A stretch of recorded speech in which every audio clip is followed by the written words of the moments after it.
Hello, friends and family. Happy, merry everything. I hope that you all had a wonderful Christmas, Hanukkah, whatever it is that you celebrate. We are in the in-between week between Christmas and New Year's. And just thought that sit down and give my take on 2025, a bit of a year recap for real estate here in Central Oregon. Some good takeaways, some information that I think might, hopefully will bring some encouragement, and also just some learnings from this year. If you followed real estate headlines at all, you've probably heard some version of the market is frozen, the sky's falling, or my personal favorite, just wait until everything crashes. And yet here we are. End of 2025, still moving, still living our best lives in Central Oregon.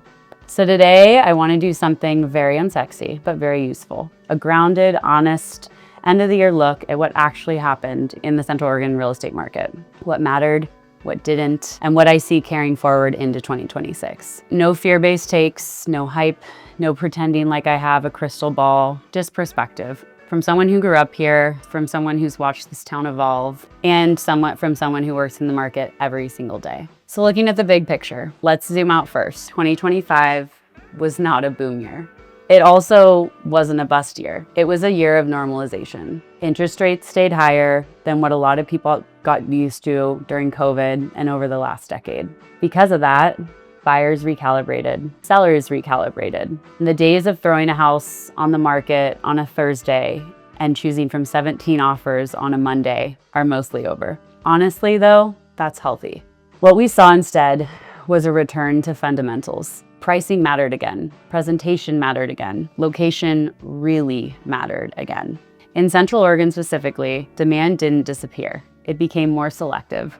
People still want to live here. They just want to be thoughtful about how and where they do it. Now, tuning into buyers in 2025. Buyers in 2025 were educated, patient, and honestly, a lot less emotionally reactive than in prior years. They asked better questions, they took more time, they negotiated more, which I promise is not a bad thing. What stood out to me most was that turnkey stopped meaning flashy. Turnkey meant well done. Thoughtful layouts, good natural light, real storage, outdoor flow, a sense of calm. Homes that had these qualities performed well. Homes that felt rushed, overpriced, or like someone copied a Pinterest board at the last second, they struggled. Buyers weren't afraid this year. They were discerning. There's a big difference. Now, shifting over to sellers. Sellers had to adjust their expectations in 2025. There's no doubt about that.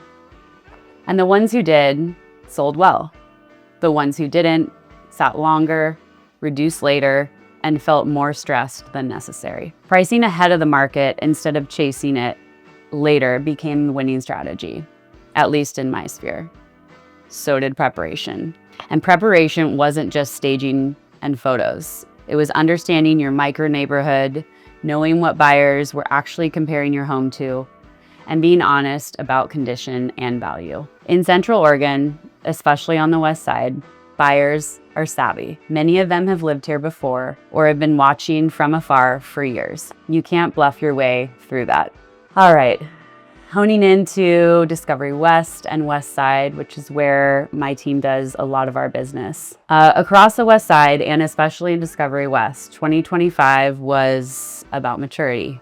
Discovery West is no longer what's coming, although there are very exciting plans and phases, as we spoke to Kirk Schuler a few weeks ago about in the later phases. Discovery West is established at this point.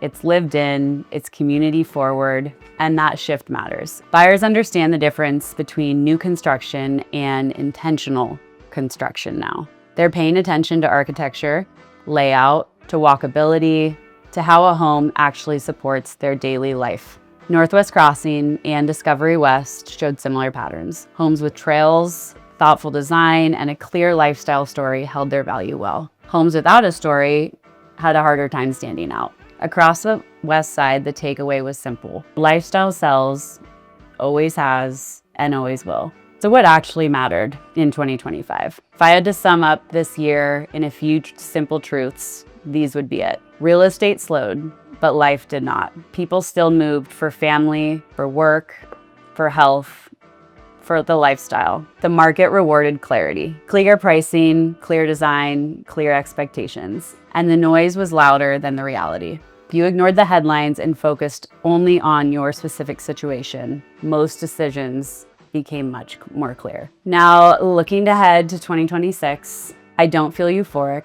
I don't feel nervous. I feel steady. I expect continued demand for West Side living, buyers staying thoughtful but engaged, sellers needing strategy, not shortcuts. This is a market where good guidance truly matters, where local knowledge matters, where calm confidence goes a lot further than urgency or hype. And honestly, that's my favorite kind of market. And to wrap it up, if you're listening to this because you're curious, thinking, planning, or just trying to understand what actually happened this year, I hope this helped. Real estate isn't just numbers. It's timing, it's emotion, it's lifestyle, and having trust in the person or broker you're working with. Here in Central Oregon, it's deeply personal. Thanks for being here. Thanks for listening. And here's to moving forward with clarity and tension, and hopefully less panic scrolling as we move into 2026.